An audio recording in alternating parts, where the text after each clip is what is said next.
Hey everyone, I thought I'd come back and do a quick round two showing on this keychain that I had done the other day. So here's the piece that I did. I did go ahead and use my little Dremel tool. I'll link this in the comments or in the description. This is from Amazon. It's a Dremel. I did go ahead and do it. Just basically, it's just a light touch to it. Get these edges cleaned up and so forth. So I just didn't want to do that on video because it's a little loud. I'm also going to be using little finger cots today on just my two thumbs and my pointer fingers, because where I will be doing the doming and the edging, I do find that I get a little bit more messy than I do when I do the actual resin in the mold. So just going to do that. Also, if you watched all of the first video that I did, you might recall that I had an edge, and it's probably going to be really hard to see in the video just because of the shine of the resin, but this edge did not get filled in properly in the mold right here. So I'm going to show you how to fix that little mistake if something like that happens. As I've said before, all mistakes can be fixed. You just might got to get a little bit creative when you're fixing them. So for this one little mistake, I'm going to use a little bit of what's called resin tape. It's actually UV resin tape. You could use packing tape if you had. If you didn't want to buy something additional, something else, you'll find I'm pretty resourceful in what I have as far as my tools and so forth. So I would say that you could use packing tape if you wanted, and that would be a good alternative to the actual UV resin tape, but I already have some. So I'm going to go ahead and use that, and I'm going to put it like on the back here, and then try to get it to stay kind of up on the side so that I can just fill in that edge here and fill in that gap when I do the doming of it. So kind of like that. And then of course have the UV resin from Counterculture DIY that we'll be using, the clear. And my bottle is just getting more empty. It's not all the way empty, just more empty. So I got to get it to come down a little bit. I'm putting a little bit in that gap, and then I'm going to go ahead and use one of these tools that I showed here the last time. This one ironically is my favorite one, and for some reason this knob, one day this tip broke off. You might be able to see the crack in it, but I was able to actually fix it with UV resin. So it's back on there, and it's my favorite, which is why I decided I'd fix it for now. Maybe I'll get a new set, but it seems silly to buy a whole new set for just one piece that decided to snap on me. So it was very strange the way it broke too. So I don't know what happened, but anywho, so I'm just using the one side to make sure it just pushes down in there, and then I'm going to use the silicone side and help spread this out across the top so I don't get too uneven. Otherwise it was going to be really thick in that side, and then I would have had to let this cure before I could Dremel it, and it would be a lot longer process. Now this piece is sat for a few days before me coming back to it, so it was definitely hardened.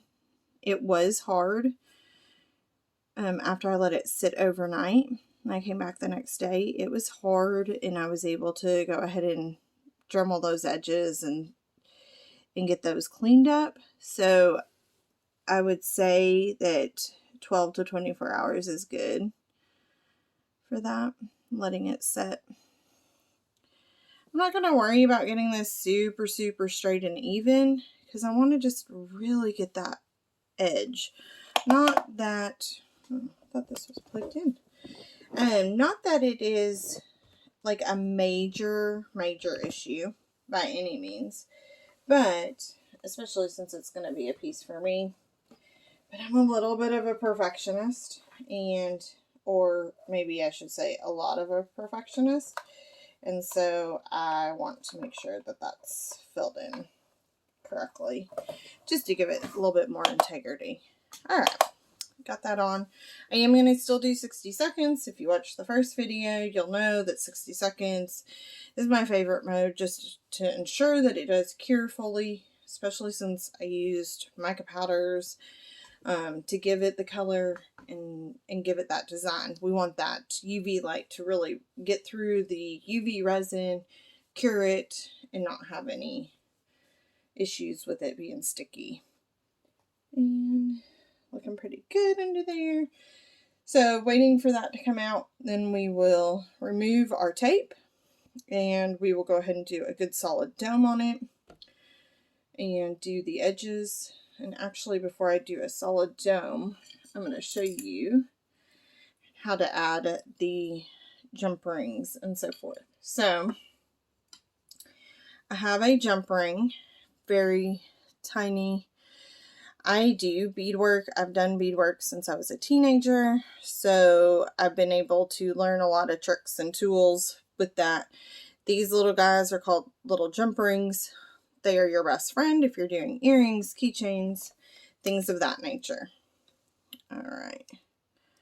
So, and it did do a little funky edging here, but that's okay. So I took that tape off, and I don't know if you can tell in the video just because of the lighting and the angles, but there's an extra little lip right here. So, and it is a little tacky, but I'm going to see if I can just Dremel this edge off here. I'm sorry for the sound.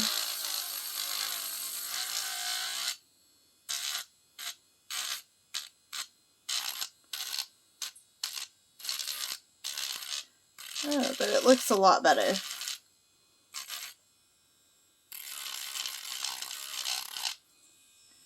And I'm just trying to smooth that out, round it out. There's a little bump here.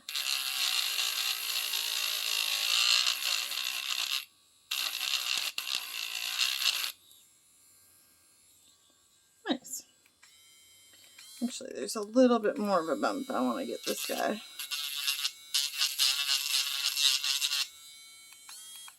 So it worked out. You guys see a little bit of the dremeling. Now, you'll notice this scuffed up the resin. Not worried about it, because we are going to cover that here in just a minute. And you won't even notice that it's got that roughed up edge. It did create some dust, so I'm going to just clean my finger cots off. I'm going to also, I don't want to use a ton of rubbing alcohol on the piece just because I want my resin to stick to it, but I just kind of did a gentle wipe off of it just to make sure that dust comes off. Not great dust to be breathing in. Really should wear your protective gear when you're working with that Dremel. Alright, so this is a jump ring tool. Fantastic little piece that I have found in my years of beadworking. Used to be, I'd have to try to hold this little guy in my fingers and open him up and get him situated and such, but I will tell you that's really difficult. So this little jump ring tool is great. You just put it on our finger, and I have my little pliers that I use, put it in the little ring, and open this jump ring open so that we can loop it through things. Now, we're going to stick it in this hole that we have. This jump ring was a great size. It's going to actually work very well for this piece, so that's awesome. because it went right in the hole and it's not affecting the way this is going to lay. Some of them sometimes will have a little, and I just turned on my camera light so you can see this a little bit better, but some will have, some jumperings are smaller and it makes it harder to get in that hole, so you want to make sure you get one that's a good size that can go in the hole and then also hook your keychain on. Now, pulling my little tool back here, it has different slot sizes for different size chains and links that you might be doing, but basically then I use that to help guide and put that jump ring back together. And the thing with jump rings is that you can lose some integrity on them due to messing with them just because they're metal. So what I like to do is, just to ensure that integrity is good, I put a little drop of resin, just teeny tiny. I probably should have even just put it on a tool and applied it so that I wouldn't get too much, but it worked. Put a little dot there, and when we're doming, that will cure up on top. Now I want to actually do the dome in the sides and then get the back domed as well, so we can finish this little guy up. So on the sides, I just add a little bit to it and I just smooth it out, and this allows me to move that resin around, get it more flat and cleaned up, and you'll see that dullness that we were seeing is not going to be there. I'm not super worried about any overflow to the front or the back because I haven't domed them to fill in any uneven gaps and hide all that, so not really worried, other than I just kind of want to smooth it out on those so that we don't, and I probably should have put that finger caught on my middle finger since that's how I'm finding I'm holding that more. And then this, what I would do, because it's on the side and it needs to cure, if I lay it flat, it's not going to get that side the way I want it. So I just go ahead, stick my fingers under there and hold it for the 60 seconds. When I did my little hiccup on my other keychains that I did with the black resin and the black mica powder, bad idea. If you haven't seen video 1, definitely go watch that. You'll learn my mistake there. But with that, I got creative and I have this little coaster mold. It's a coaster holder mold, basically. And I got creative and stuck the keychain part in the lip of this so that it would hold it, but the part that needed to cure was facing up, and then put it under the lamp that way because I did need it to cure for longer than 60 seconds and I didn't want to sit there and hold for over a long period of time. So that's what I did. Again, it's just all thinking outside the box, being a little bit creative, not having to follow a true scientific plan. Because, yeah, I don't do that. The jump ring was curing a little bit, and it was curing a little crooked in the hole. So I just straightened it back up because it's not super cured yet and solid. So I did do that. And then we're just doing this other side. Again, just kind of smoothing that out. It really only took a drop to get this smoothed over, and just kind of like you're painting, but you have a silicone brush and just cleaning up the front and the back. And then we're going back under the UV lamp, holding it. I am going to start doing tutorial videos with other projects coming up. Life for me is a little bit crazy, but I definitely want to share the art and the craft because truthfully, crafting is my saving grace. It saves me from my own mind a lot of times, and I can just zone out into my craft. So it's a little odd for me to be talking and giving a tutorial just because I do have to think a little more than I normally would when I just roll with it. But I do want to do some tutorials, so I'm working on probably about once a week you'll get a video from me, granted as long as there's no hiccups of something happening in my life. But that's my goal. Holidays could be a little bit interesting too. So, all right. And it is a little tacky with that. So I'm going to go ahead and go under for another 60 seconds. It just feels a little sticky. Before I dome it, I just want to go ahead and have that nice and cured. Even though it was a really thin layer, my guess is that the light is not able to go through the color. Even though I did clear on top of it, you've got the color in the background and it's just unable to catch it all and cure it to where it's super hard. This is a resin that is supposed to cure hard, no sticky residue, but you do have to use it in the proper form too, following the instructions, or in my realm, just play with it until you figure it out and have happy accidents. So let's see if this is probably, oh yeah, it's definitely getting more cured. And again, it's not like I'm going to take this after this is done and go use it and play with it or anything. I'm going to leave it in my craft space after it's curing to let it fully set up, just like I did when I pulled it out of the mold. Just a little piece of glitter or dust or something on there. But so when we're doming, the best thing to do is, it takes a little bit more than you might think to get a good dome, but I would say don't over dome because you don't want this to run off your edges. So there is a little bit of an art with it, and I am going to go up here around the hole and let some of this UV resin get up around that jump ring, as well as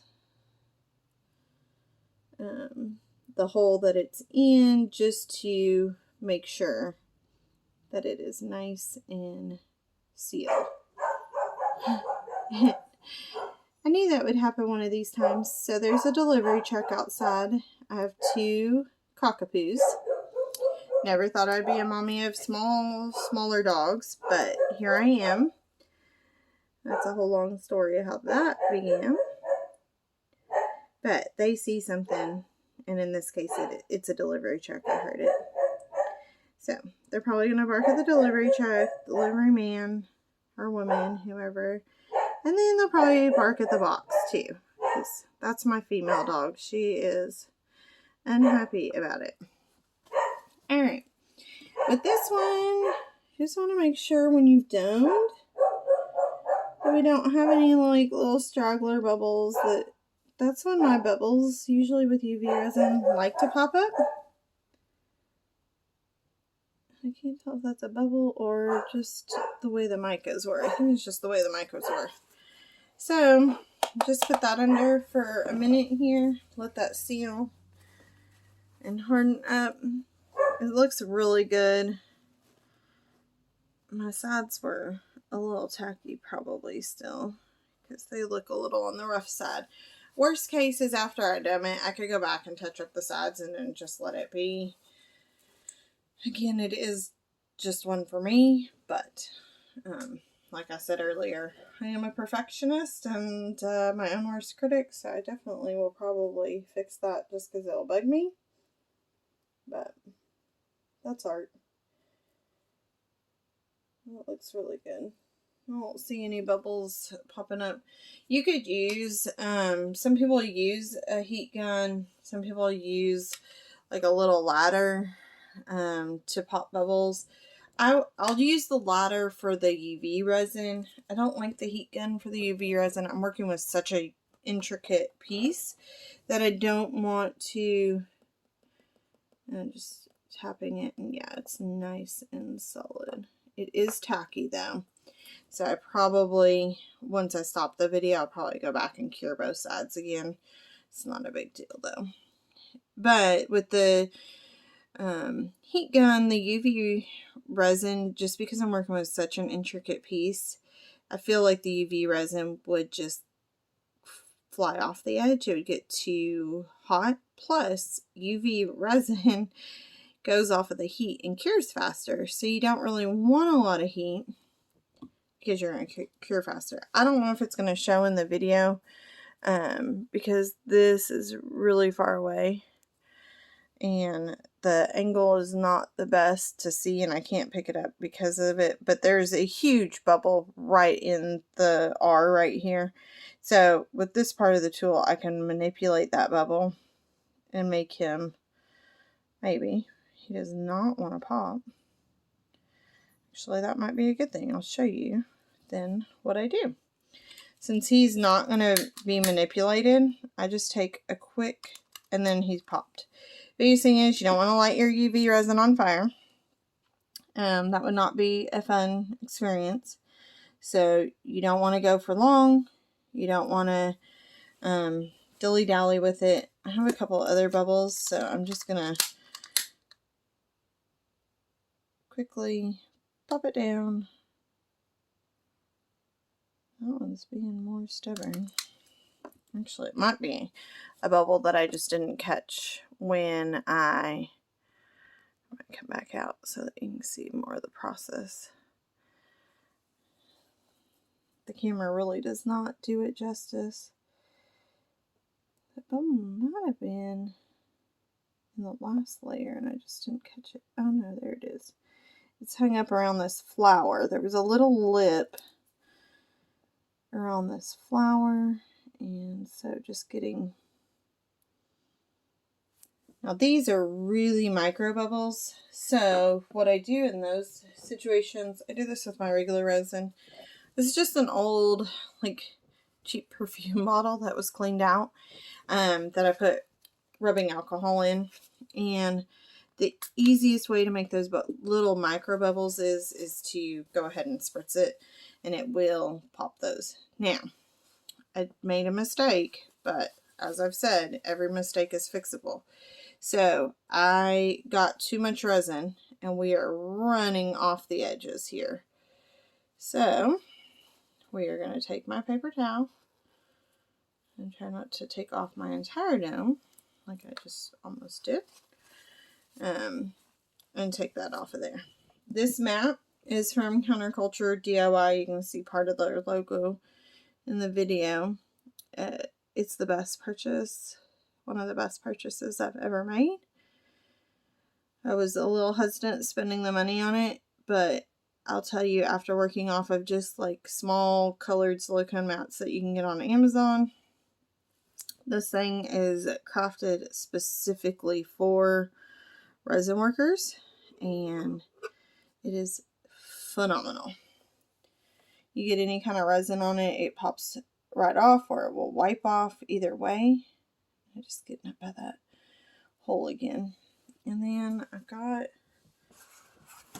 still some drippage happening on this front.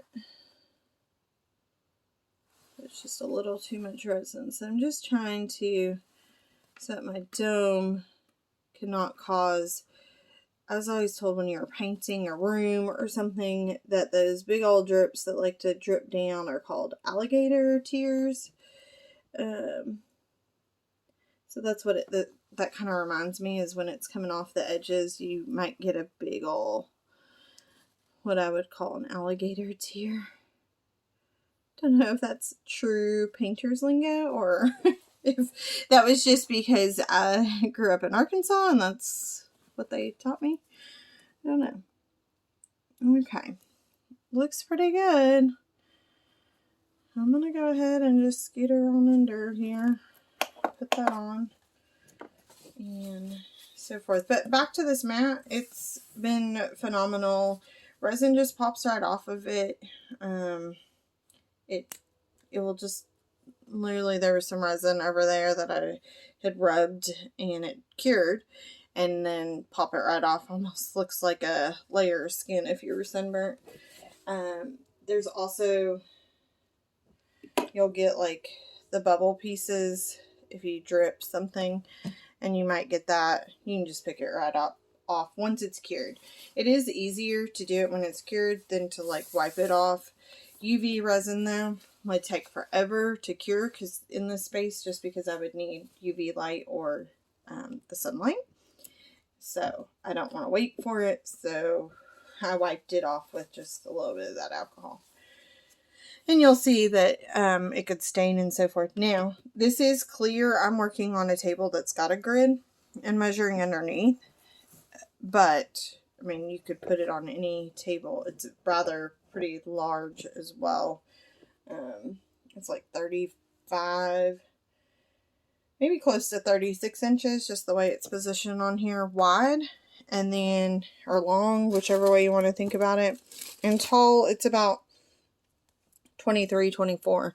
So, pretty phenomenal to have. I'm going to cure this for about 30 more seconds, but pretty much it's probably pretty well done.